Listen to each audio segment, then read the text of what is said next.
मैं सभी पत्रकार बंधुओं का और सभी दोस्तों का बहुत बहुत शुक्रिया अदा करता हूँ और आप लोगों का धन्यवाद करता हूँ। पीसी का मेन कारण ये है कि लोनी नगर पालिका का चुनाव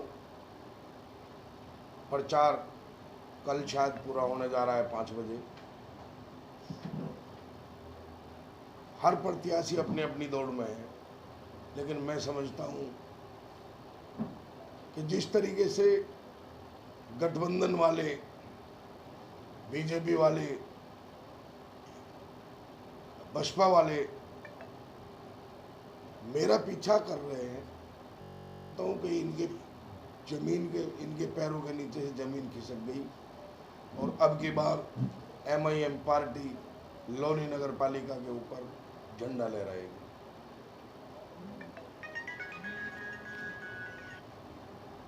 दूसरी पार्टियों को क्या संदेश देना चाहिए? मैं दूसरी पार्टियों को संदेश देना चाहता हूं कि अपने अपने घर बैठे अब की बार एमआईएम पार्टी होगी लोनी के अंदर और एमआईएम पार्टी इतना विकास करेगी कि इनकी सोच से परे होगा।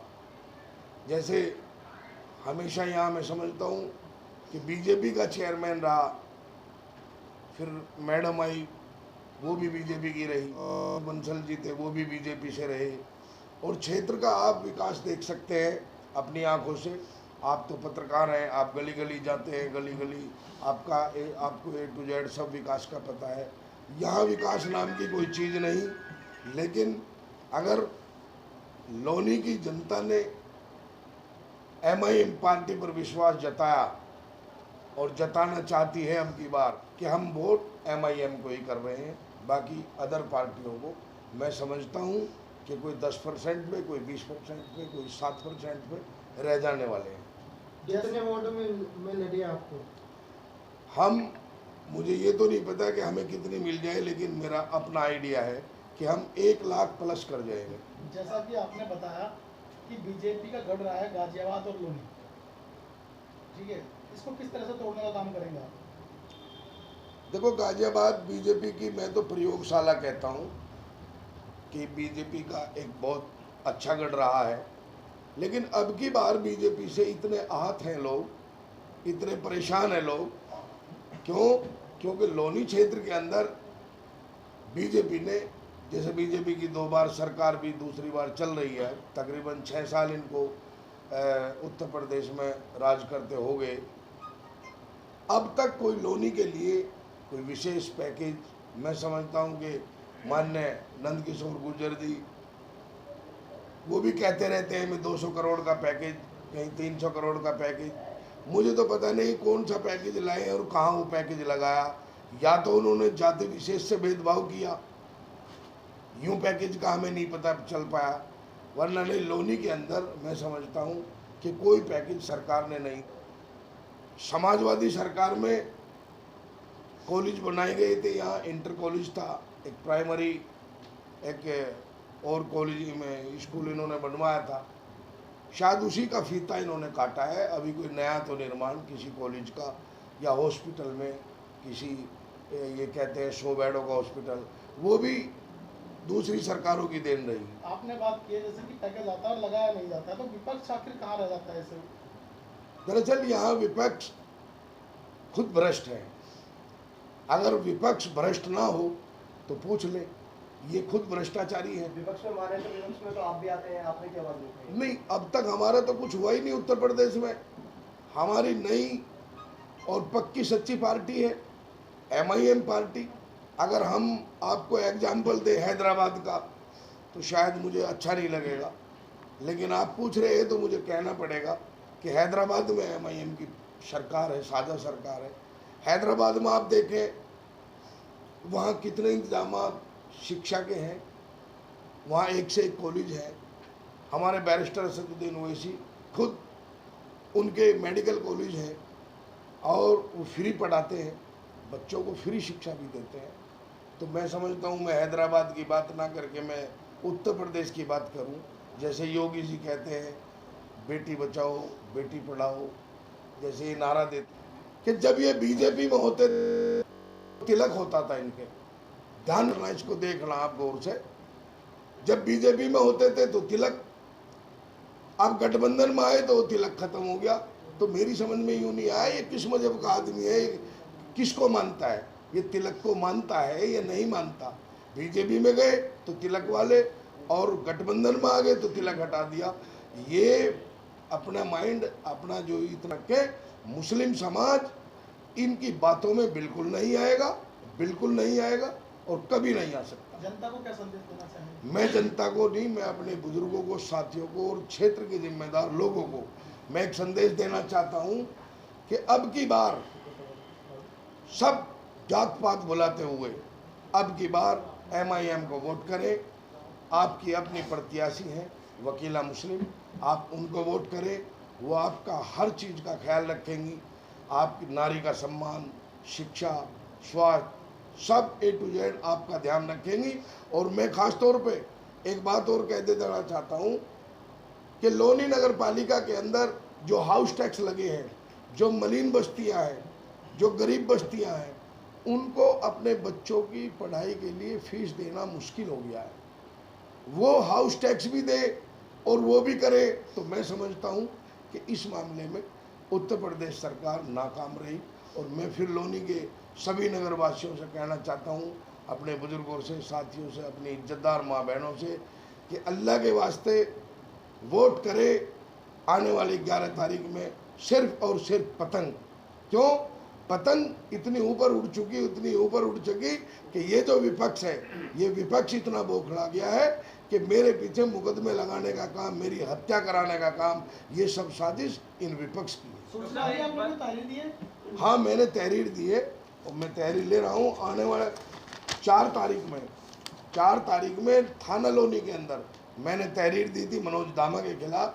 कल मेरे साथ हमारे जो कैंडिडेट है वकीला मुस्लिम, उनका गाड़ी का काफिला जा रहा था, उसके साथ बदतमीजी की है। एक ताहिर उर्फ प्रधान कहते हैं, जो गुंडा मवाली है, और उसने मार पिटाई बच्चों के साथ की है। तो मैं समझता हूं कि उसके खिलाफ सख्त से सख्त कानूनी कार्रवाई की जाए। किस पार्टी से बताया जा रहा है जिसके खिलाफ? ये जब गाड़ी उसने रोकी, गाड़ी के सामने नंगा नाच किया और राष्ट्रीय लोकदल पार्टी के नारे लगाए, और नारे लगा के उसने एक काम किया। 4 तारीख में उन्होंने हमारे होर्डिंग फाड़ने का काम किया था, जो कि इंटर कॉलेज के सामने। उसकी मैं लिखित तहरीर मनोज दामा के खिलाफ मैंने तहरीर थाना लोनी के अंदर दी थी। मैं प्रशासन से मैं कहना चाहता हूँ कि मैं किसी भी तरीके से लोनी क्षेत्र में इस चुनाव में सुरक्षित नहीं हूँ, ना मेरी बीवी सुरक्षित, ना मेरे भाई सुरक्षित। अभी आपने एक बात कही कि कुछ पार्टियां आपका पीछा कर रही हैं, क्या कारण है?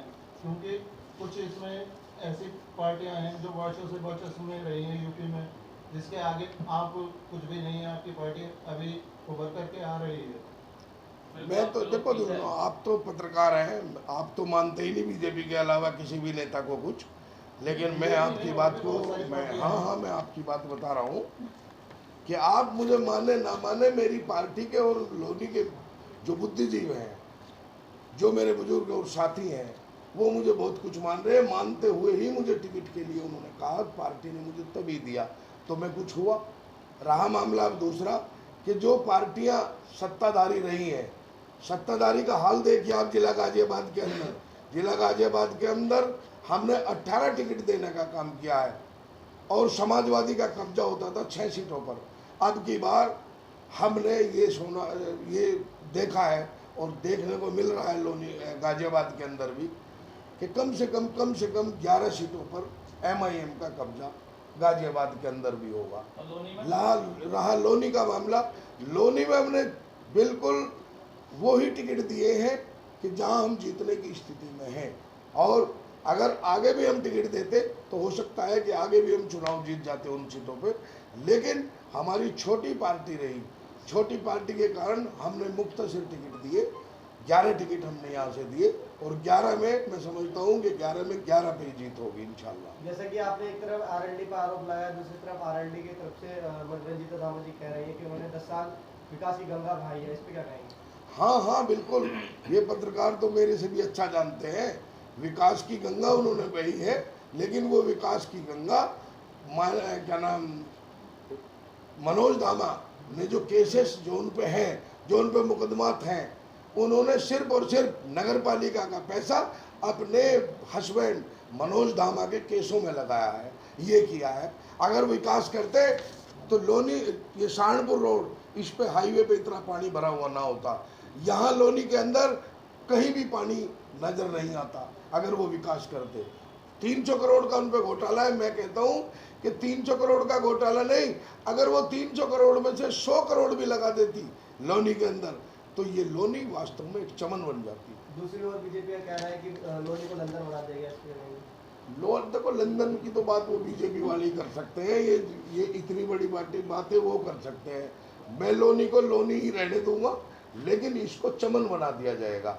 यहाँ वकीला मुस्लिम को वोट देकर लोगों को पछतावा नहीं होगा। जनता से आखिरी सवाल, जनता से आखिरी अपील है, 11 तारीख में भेदभाव को छोड़ते हुए, जात पात को अलग रखते हुए मेरी सभी से बिल्कुल गुजारिश ये है और निवेदन मैं करता हूँ और अपनी इज्जतदार माँ बहनों से, अपने उलमा हजरात से, अपने इमामों से, अपने मदरसे वालों से मैं A to Z सबसे ये कहना चाहता हूँ, सभी मजहबों के लोगों को, कि आने वाली 11 तारीख में चुनाव चिन्ह पतंग, पतंग के सामने वाला बटन दबाकर MIM मुझे वोट ना दे, मेरे बैरिस्टर असदुद्दीन ओवैसी के हाथों को मजबूत करें, ताकि आपकी और आपके हक हकूक़ की लड़ाई हमेशा वो लड़ते रहे और उस लड़ाई में इंशाअल्लाह